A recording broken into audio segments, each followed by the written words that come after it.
This is But Tell Me How, the business podcast that does exactly what it says on the tin, lifting the lid on how to actually run a business well. It's a conversation about the ups, the downs, the detail, and the reality of how to run a business, held at the Institute of Directors.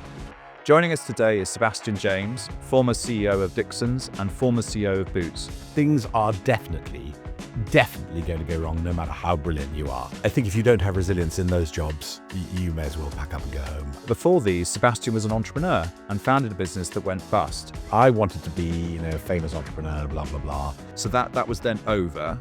Well, at that point, I had reduced my ambition to feeding my kids. We talked to him about how he recovered from that failure and started again in his late 30s. That's one of the many things we'll explore in this episode of But Tell Me How. Before we get going and talking about business, Seb, I just wanted to talk a little bit about your background, because you have a very unusual background for a mass market retailer. Well, yes, I do. I'm a bit of a toff, and actually,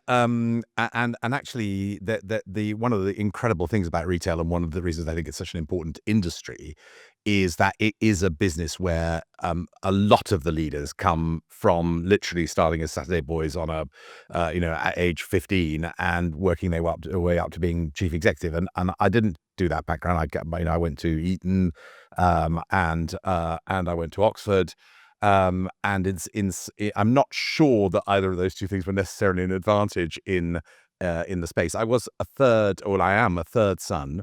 So I think in Victorian times, I would have been destined for the church. Since that career would have suited me incredibly badly, I chose shopkeeping. So business saved you in that sense. Thank God. Yeah.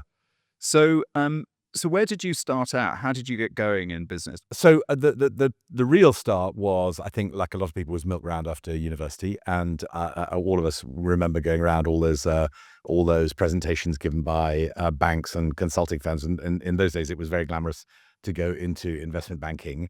And I chose to go and work for Bain and Company, which was the first of a series of decisions, which was where the timing wasn't perhaps perfect, in that almost immediately after I signed, the company was then in all sorts of trouble for having behaved badly, etc., etc. So I remember the first few months of my working life going to work through a bank of TV cameras, who were looking for the miscreants in that thing, which was quite exciting.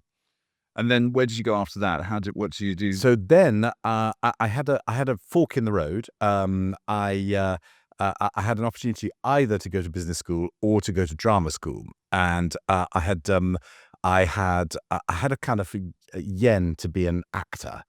And I went. I got a place at a drama school, and I got a place at INSEAD, and you can imagine my parents were not that keen on the acting route. And I went to see an acting coach, and they said, "Look, you'll get work probably at sort of as the bloke who gets killed in the first reel of Midsummer Murders, but you are not Laurence Olivier." And armed with that additional information, I went to INSEAD, and I'm very Right. And then INSEAD, you went on to do what?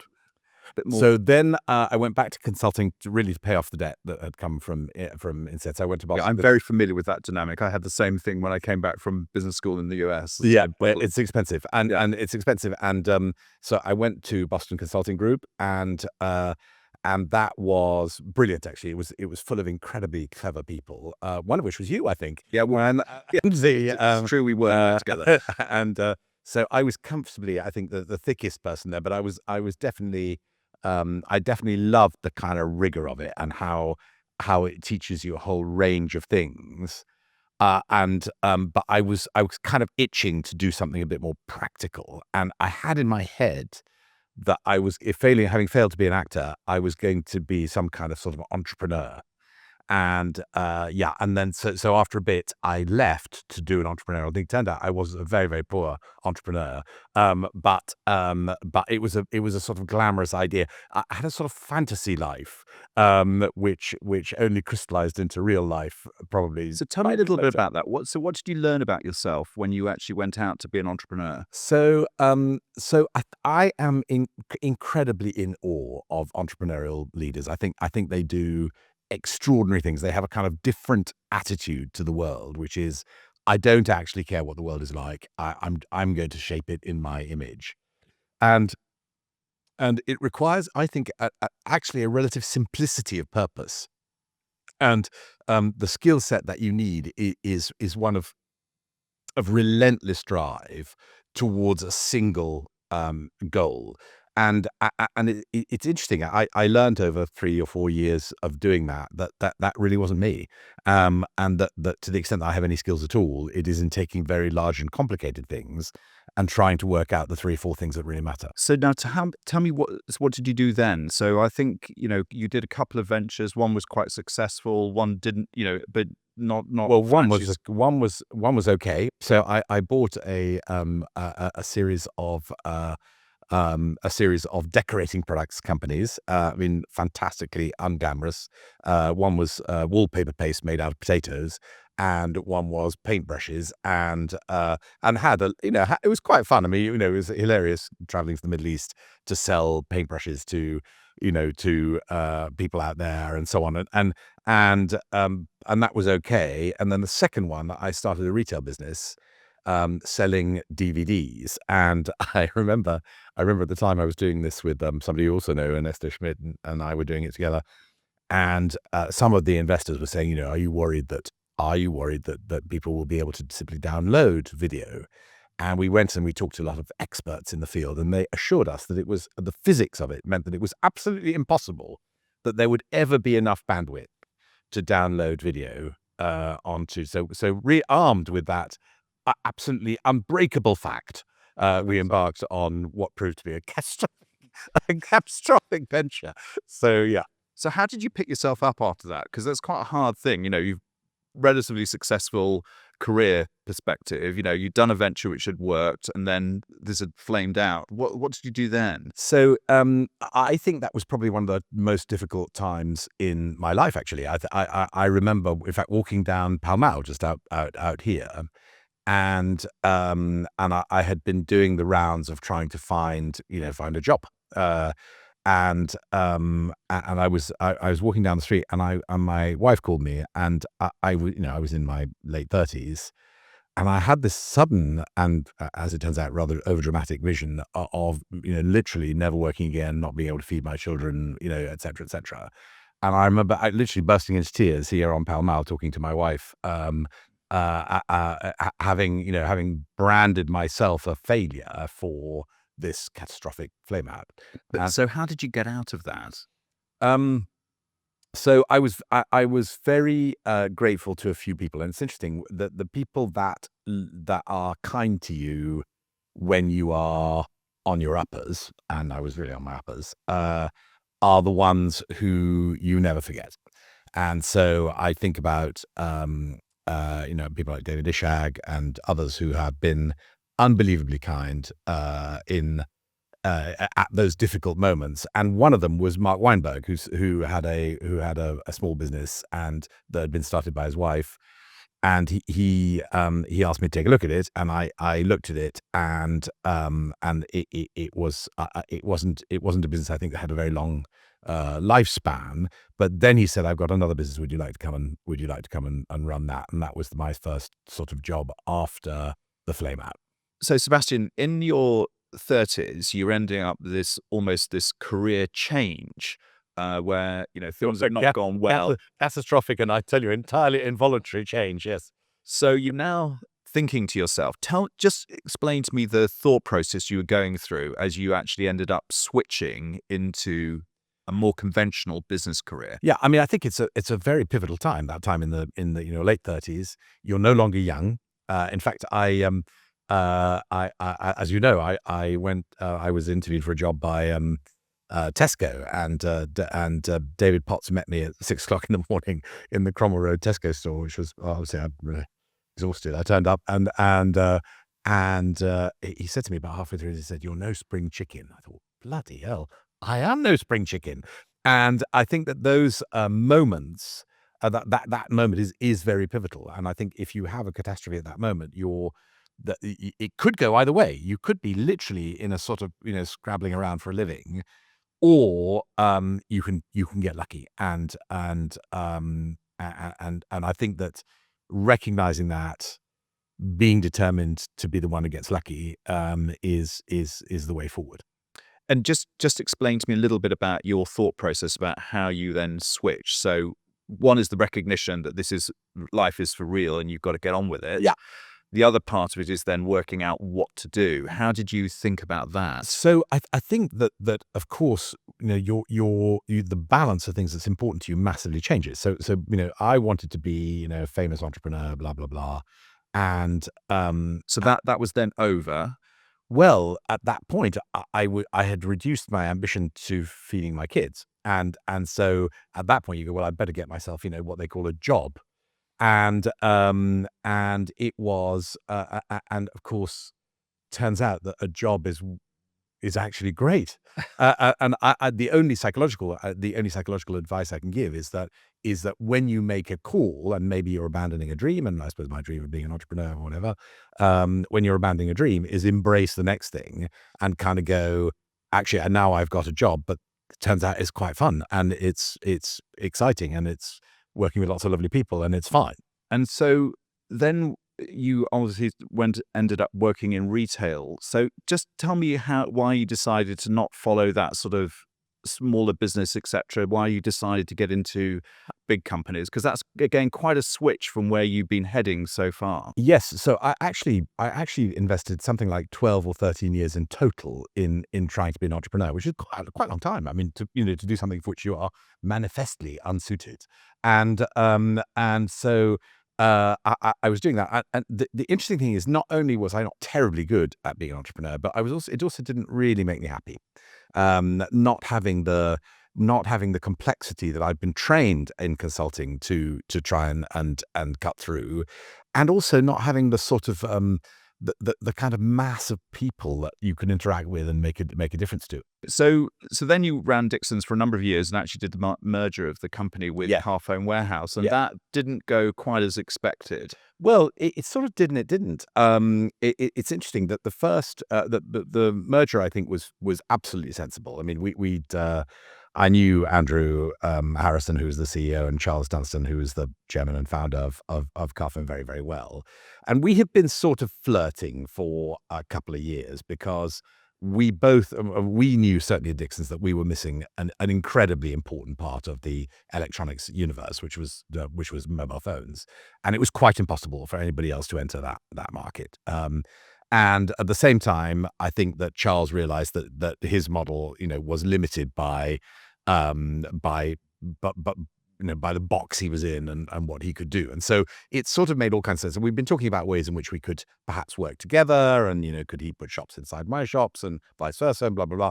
But in the end, there wasn't really enough money to feed two mouths. And we found the only way we could actually make that work was by actually coming together. And there were, very significant synergies, which we went after extremely aggressively, and we got them. And it was a phenomenal success. It was a phenomenal success. Yeah. And then the world fell apart a little bit on Brexit. So I remember Brexit Day. I was staying in a hotel because we had a meeting somewhere, and 4 o'clock in the morning, my phone pinged, and it was my son, who was 18 at the time, and he said, "This isn't going at all well," on his text, and I then couldn't get back to sleep, and I watched the news, and it was quite clear that there was going to be a vote to leave the EU, and then as soon as markets opened, our stock price fell vertiginously and ended the day 43% down, which blew up obviously all the options that we had and all the options all of my team had and so on. And also, in that weird way that markets work, somehow it was all our fault. And so I remember that day literally holding on to the seat and watching this extraordinary sentiment move in the market. So tell me how you get through those times, because you've had some very big ups and downs in your career, and so we're going to come on to some more ups in a minute. But the critical thing was, how did you actually stay the course when some of the entrepreneurial things didn't work out? You're chief executive of quite a large company, you're in the public eye, and it's a lot of gone people wrong. are responsible for lots and lots of people's livelihoods. So I think that if you're going to I think everybody's life is full of ups and downs. And actually, it's a terribly trite thing to say, but the only thing you have control over is your reaction to what happens in the world. And there was quite a lot of gallows humor around that time. And the curious thing is that when things go well, they tend to go well together. They tend to keep going well. They tend to keep reinforcing each other. It's fantastic, and of course it's lovely. I don't think any of us enjoy those moments enough, by the way. I think that definitely resonates with me. Do you know what I mean? When things are going well, and they can go well sometimes, right? And when they go well, we need to really be disciplined and say, you know what, it's going bloody brilliantly, and we're just going to enjoy this and have a lovely time.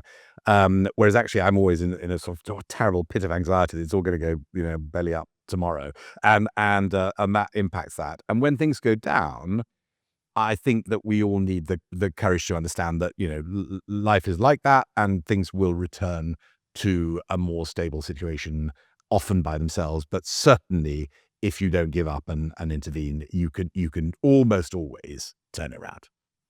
Because in the end, you got pushed out of Dixons. I wouldn't say that, actually. Yeah. But there was certainly a happy timing, which is that I think, if I'm being honest with myself, that I probably would have been, because I think that people were, the way the world works. Even though I didn't make Brexit happen, and I certainly didn't vote for it. That was the beginning of what proved to be quite a difficult time. And then I was approached by Boots, I think pretty serendipitously, and I thought, right, well, I've been, now 6 years as CEO of Dixons Carphone, and I jumped. I can't say for sure whether I would have been pushed, but I think possibly. And then Boots was quite a success. I mean, obviously tricky time because you were managing the business during COVID, etc., but went very well. Yeah, Boots was brilliant, and I'm unbelievably grateful to Stefano and Ornella and everyone who gave me that opportunity. But also it was great fun, and it was a business that was full of self-limiting beliefs, and once you cleared those out, actually, it was a business that was just raring to be better and to be. It was the first time in my life I'd worked for a business that everybody I met genuinely loved. They loved it. And, I remember at Dixons, if we failed to deliver a washing machine or whatever, it was, the customer's reaction was bloody Dixons, typical. Do you remember in the early days? And I think it's our brand heritage. It was like our brand heritage. Well, our brand heritage of actively pissing off customers in a sort of Ryanair kind of way. But and you started the journey of fixing that.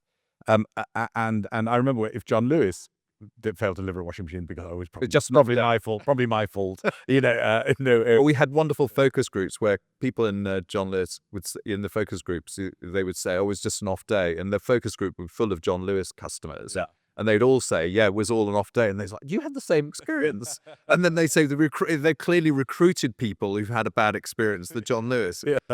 Anyway, it's so at Boots, people genuinely love it, and they looked at it like a much loved, elderly uncle who'd let himself go a bit, and we had to fix that, and as I say, it was full of self-limiting beliefs. One of which was that beauty was slightly immoral. And I believed in my heart that beauty, A, was a fantastic market, and B, that it was just fun. And so we set about, really trying to go and woo the brands, because it's much more like fashion. You have to woo the brands. They don't come to you if they don't want to. And that wasn't incredibly easy. But once we got the first 3 or 4, then it was like a waterfall. And we moved from being just having the old-fashioned legacy brands into having some of the cooler new brands, and that absolutely transformed our beauty business. And then the second self-limiting belief was that the internet was a gimmick and would soon pass, and turned out that isn't right. And we set about, we were about 1% online when I joined, Boots are now at about 17. So it's dramatic change in the way we think about it. Much more importantly, it's the source of research for all beauty products is online, and in beauty, Boots is about 35% online now. So it was a big transformation. Those two things, I mean, just those two things were enough to pretty radically change the economics of the business. Now, despite the success at Boots and everything else, you've chosen to move on to another thing. So can you just tell us a little bit about your new venture? What's going on there? Well, I mean, let me tell you about the decision making behind that, because I think there are a few things. The first one is I think that 6 years is about the right time for a chief executive to be in a business. The first year, you're sort of, getting your feet under the table. Second and third years, you're implementing your plans, and then you harvest and refine in years 3, 4, 5, and 6. I think after that, you one of two things happens. Either you go mad, and that is not uncommon among chief executives of particularly businesses that are going well. You stop believing the naysayers. You stop listening to criticism. You believe your own PR, and you go bonkers. And that's option one. Hope I haven't done that. Option two is that you get a bit bored and complacent, and I could sense a risk of that in me at Boots. And I thought, well, I'd quite like to try something I'd not done before. And the first of those was something genuinely international, rooted international, based in another country, etc. And the second thing was I really want to try and understand healthcare, because I've got a secret plan. And I wanted to really understand healthcare. So I thought running a chain of European hospitals sort of fitted the bill. And I'd never done private equity before, not at this scale. And so quite interesting on 3 levels to do things that I'd never done. And what's the name of the company which you joined? It's cool. No one's heard of it. Unlike Boots, no one's heard of it. It's called ViaNet. And it is the world's biggest ophthalmic hospital chain. It's a whopper, actually. We've got around 400 clinics, hospitals around Europe, and including about 60 in the UK. And it does work largely, slightly varies by country, but largely on behalf of national health systems. That's really interesting. Okay, long, complicated introduction around your career, because I think it's important as we get into the questions around what you learned on those things to get that context. So you clearly learned a huge amount over the years. Tell me something which you'd wish you'd known right at the start. It's always very difficult, I think, to rewrite your life in an ideal way. Obviously, I would prefer my entrepreneurial venture, Silver Screen, not to have gone bust. Lots of things I would have preferred not to have happened. The problem is that you're in a sliding door situation. So I'm very happy with the way things have turned out, and I don't know if they would have turned out the same way if some of these disasters had not happened. So I can't answer your question. I just don't know what I don't know. Nothing you wish you knew. So sometimes you think, God, I really wish I'd known that at the start. Like you're better as a chief executive rather than an entrepreneur. Yeah, but again, I'm not sure I would have been able to do what I did in some of these businesses if I'd not had those years in the wilderness. That's my point. I think that none of us. I think we are the product of the sum of all our experiences, and if you take one step into a parallel universe, it could have gone horribly wrong. So I'm just going to say I'm okay with the way it went. Right. And these big ups and downs you had, how important do you think they were in terms of actually making you a better chief executive over time? Were those downs that important for you to get the learning? I don't know. I don't know is the answer. I mean, again, I don't know I don't have a controlled experiment on my own life, and so it's very hard to know, whether I would have been as capable of doing what I did as if they hadn't happened. For my own sanity, I tell myself they were absolutely essential to the goal. Obviously, they were uncomfortable and sometimes terrifying. But I don't think I'm unique. I think every single person has moments in their lives which are uncomfortable and terrifying, and they form part of who we are. They make us better leaders, I think. They They give us more humanity, and they therefore, I think, make it easier for us to understand the reality of people's lives. I think the real insight for Dixons is that our big problem, if you remember, was that we had a burgeoning Amazon, which was basically pricing more cheaply than we were. And I think one of your insights, and the one that I certainly shared, was that if we could get this service proposition right, we actually could charge like Amazon, and we could find another source of revenue that they didn't have. And that at the end of the day, that's the heart of the matter. And so it was, what I loved about that services job was it was complicated, it was detailed, but actually the problems were relatively simple to solve. So I'll give you one example. TVs, we picked them up, we brought them back to our Newark warehouse where we probably lost them. But anyway, once we'd fixed that problem, we realized that we were breaking a third of them because TVs are quite delicate, right? And they've got a big glass screen. So we invented a box called the Teletainer, which I think the company still has the patent on, which was basically a large telly box with wheels. I mean, for God's sakes, it's not rocket science. And our breakage... Different sizes, though. Yeah, yes, it came in different sizes. Yeah, it came in different sizes. Yeah. And the breakage rate went down from 30% to 0.1%.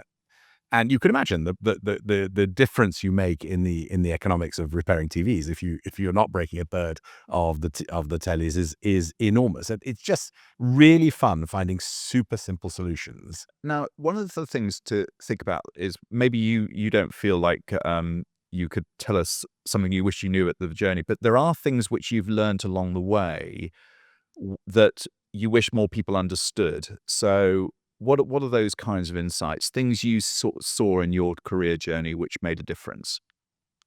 I think, and this is incredibly trite. Along the way, there will be people who are transformational to your life. Either because they help you when you're down, or because they provide you with that one moment of insight, or they provide you with ongoing help and support. And to spare your brushes, John, I would put you in that category. Your intervention at exactly that moment, I think, was transformational in my life, and I will never forget it. And I would say those opportunities when they come up, those people when they come up, take what they have to give you with pleasure and with gratitude, and never forget it. And that, I think, is the biggest lesson I've got. Yeah. So take those opportunities and make them work. Take them and make them work, but also accept them. Don't be too proud. When things are difficult, people will reach out and help you. If you're a decent person and you've been, nice along the way, people reach out and help you, and they may be quite unexpected people, and accept their generosity. Never forget it. You're very good at building teams. So how do you think about building a team around you to do the projects which you're working on or the businesses you're running? So, I mean, one of the things that I've observed, I mean, I guess that there's teams in the large sense of if you take a retail business like Boots, 52,000 people, there's no way you could ever know all 52,000 people. But I think you've got, if you want to get a group of people that size, it's therefore more like politics than it is like leadership. It's you're trying to create an atmosphere in which most people want to do the right thing. And the only complicated thing in retail is that you never know what is the colleague in Hull saying to your customer right now. You don't know that, so you're trying to create an atmosphere where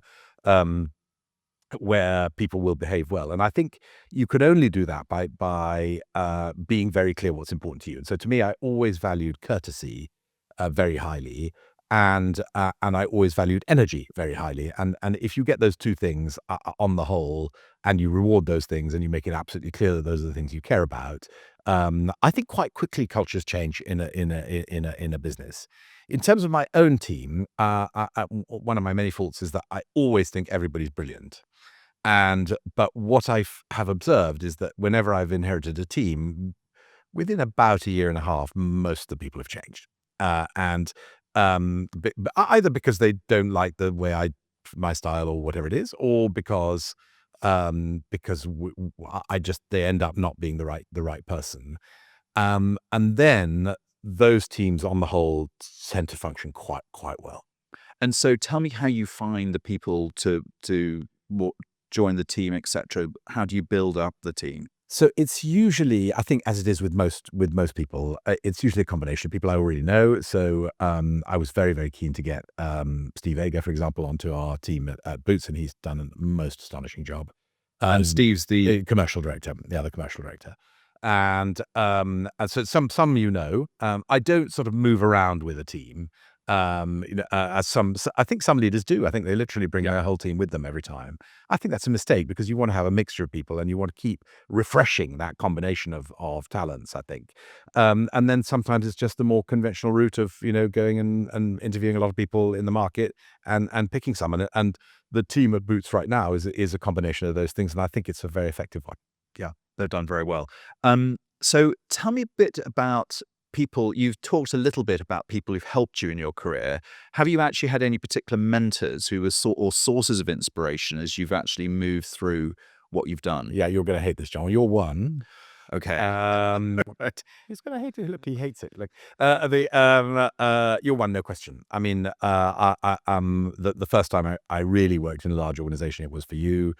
And it was, I was really finding my way in that, and you were very helpful in that. A couple of others. Archie Norman's always been very, very helpful to me. Although you've never actually worked for him, that's interesting. I never have. No. He's sort of been a slightly patriarchal figure from a distance. I think he regards me as a well liked but wayward mentee.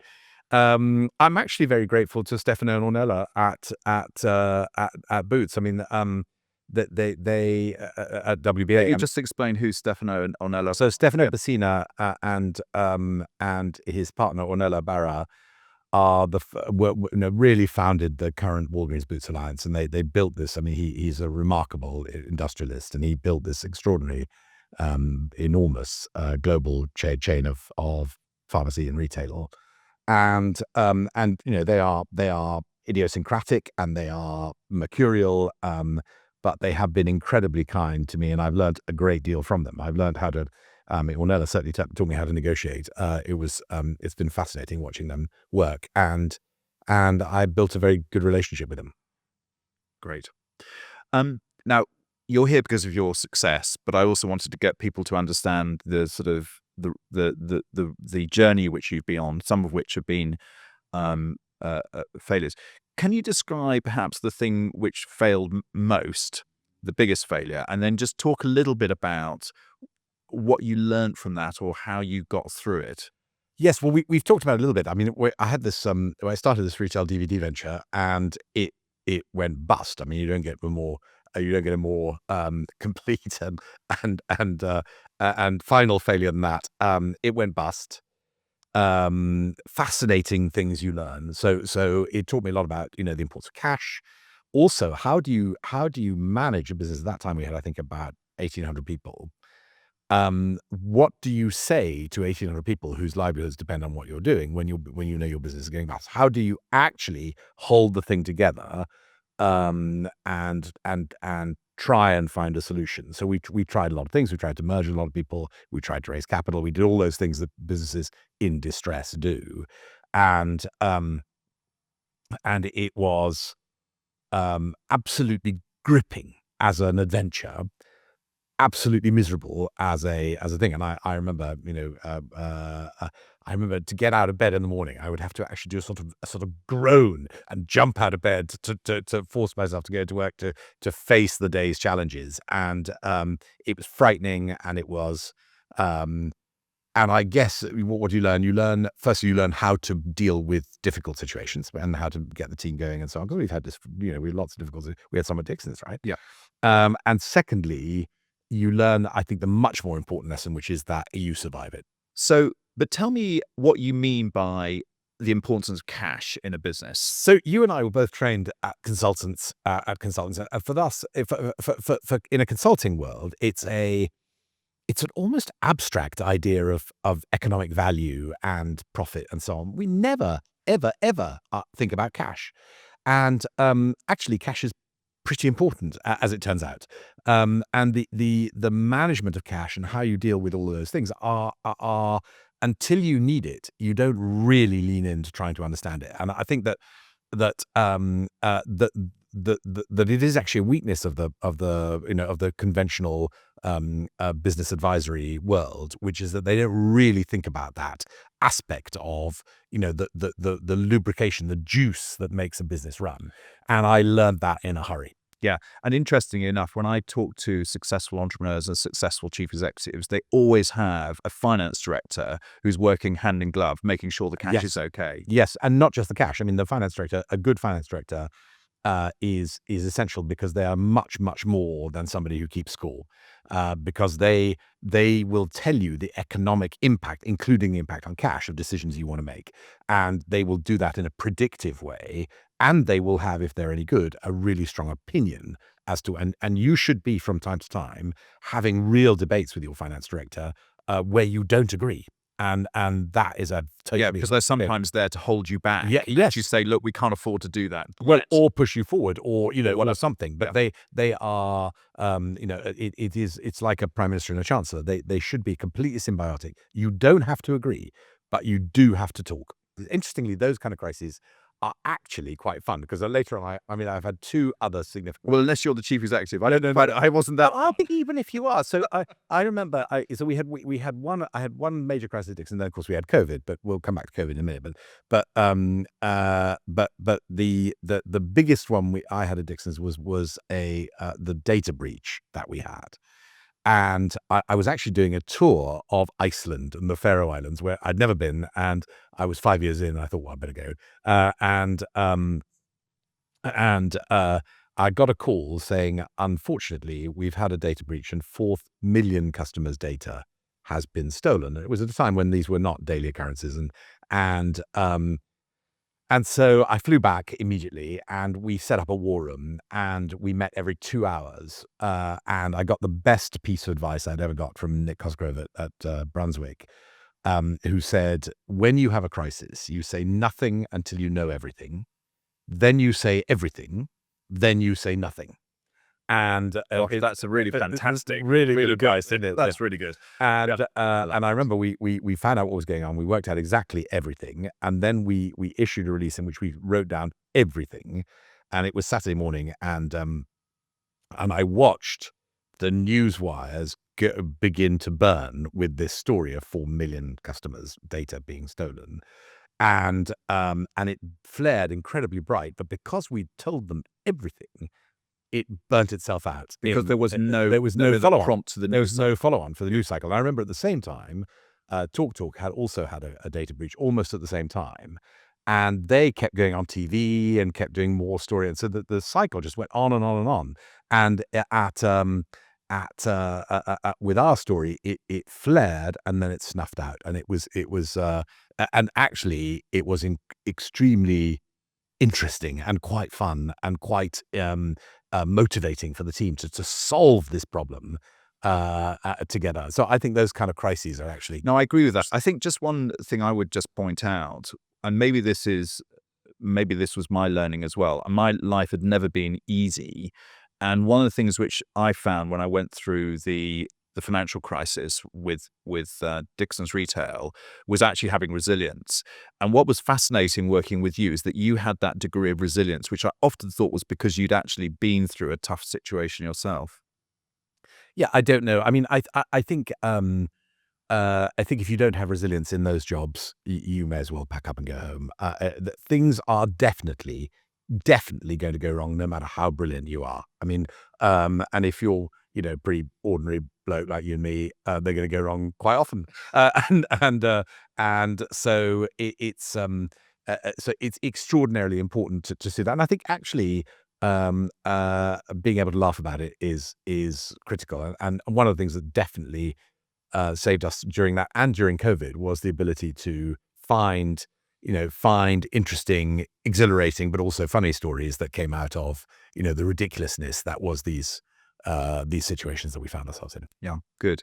Now, one of the other things I know a little bit about your home life, and you're very much a family man. How do you balance work with home life? Because these situations can be very intense and can basically soak up all your time.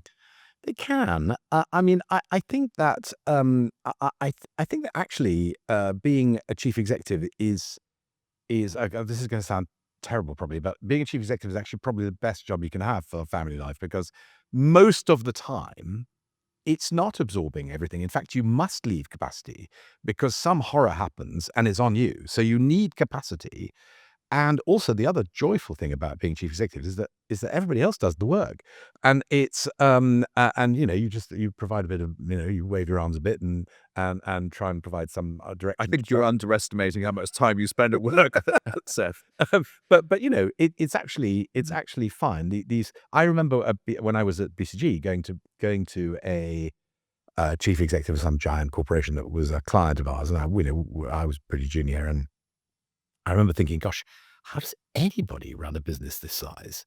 And you can. It can be done, and it's not. I don't think it's that. Of course, there are moments where it's all absorbing. And actually, I have a very understanding family, and they kind of go, well, okay, we get for the next 2 months, you're going to be submerged. When COVID broke out, for example, obviously I was at home, but it was quite intense, as you can imagine. Particularly running Boots. Yeah. Well, we had the stores, but also the pharmacy and the healthcare stuff and the testing centers. Did you ever do the trick which I used to do, which is people were always surprised to see my diary had big gaps in it. I think you've got to have some gaps in the diary.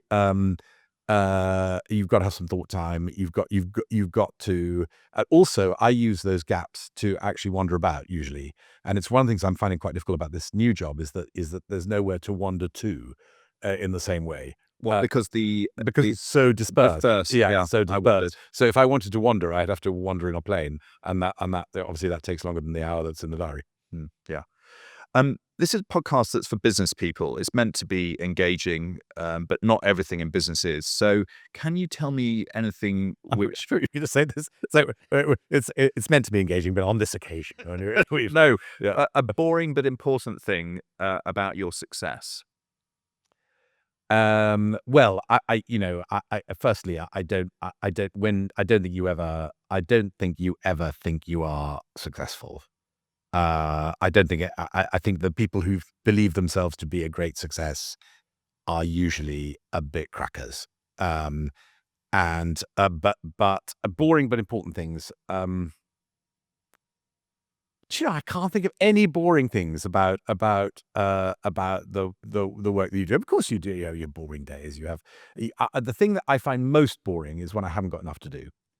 And so, for example, in healthcare, Christmas is a very quiet time. Of course, people are at home with their families. In retail, it was always absolutely frantic. So I'm now looking at my diary for the next couple of weeks and thinking, oh my God, everybody's sort of on holiday, and I've never known that. Yeah, I work in financial services a bit now, and that's the extraordinary thing. Because basically, from mid-December to mid-January, very little seems to happen. Absolutely. So I'm staring at the next couple of weeks, thinking, oh my God, this is going to be so boring. Yeah, and so I think the key thing is to keep busy.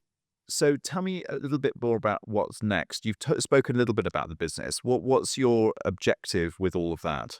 So I'm really interested in how to make different cultures work. And this is a classic healthcare roll-up, European roll-up. They've done an amazing job of building the world's biggest eye hospital chain. I think there's more to do, and I think we can make it bigger. I think we can make it more consistent, and I think we can do really important things around reducing waiting lists, providing excellent care, and doing it more cheaply. So you raised some very interesting sort of objectives you got, which you've observations about the business, but you're relatively new in. How do you go about, but how do you actually decide what it is that the business can do? So, I think you have to make some of those decisions before you decide to do it. I think that's the most important thing. I mean, I'll tell you my secret plan, thus making it a bit less secret, I guess. But what I would really like to do, and the reason I've gone down this road, is I really want to understand healthcare properly. I would love at some stage to roll up my sleeves and get involved in helping to fix a piece of this amazing institution, which is the NHS. And I don't know. I don't know if I hopefully I will be qualified by the time this adventure is over. But that is my dream. I really want to bring some of the operational experience that I've built up over the years to a gnarly, important, difficult problem. And it obviously can't be the whole thing because that's massively intractable and too difficult. But just some piece of it to say to Amanda or Wes or whoever's in charge at the time, is there some way in which I can lean in and help and be in a position to do that? But why do you want to do that? I mean, that's obviously that's almost like a social service rather than actually a business thing. Yeah, well, I think hopefully, by then, I mean, we're all getting on a bit, and hopefully by then, I won't need for economic reasons to be, my kids will have left home and etc. And so it's I really love complicated puzzles, and I really love the idea that people's lives are better because you were able to solve that complicated puzzle. And that this seems to me to be the nexus of those two into that. Is that the reason why you were in business, do you think? I think that would be too. I mean, certainly that's what I would put in my boring autobiography. But probably it's more complicated than that. We know I needed to earn a living. All those sort of ordinary things. But the thing that actually gets me going is gnarly, complicated problems that actually make people's lives better, and that's the fun part. Well, thank you very much, Seb. That was really great. Thank you for having me. I'm very flattered to be here. Well, there we have it. Sebastian James, who is a friend of mine, so I'm slightly biased here, but I thought that was a fantastic example of how the ups and downs in life can leave you with this amazing humility and humanity. He really, really cares about his people. He really cares about the impact which he has, and that came shining through in our conversation. And I think the other bit which is really important is no matter how things turn out in your life, there are always opportunities and there are always there people to help you. You just got to take them. Thanks for listening. This podcast is brought to you by the Institute of Directors and is produced by Econ Films. Head to IoD.com to join our growing community and gain access to opportunities for development, networking, and business support. Join me next time, wherever you get your podcasts, as I ask business leaders the question, but tell me how. And remember, the views in this podcast are those of the speakers, not necessarily the IoD.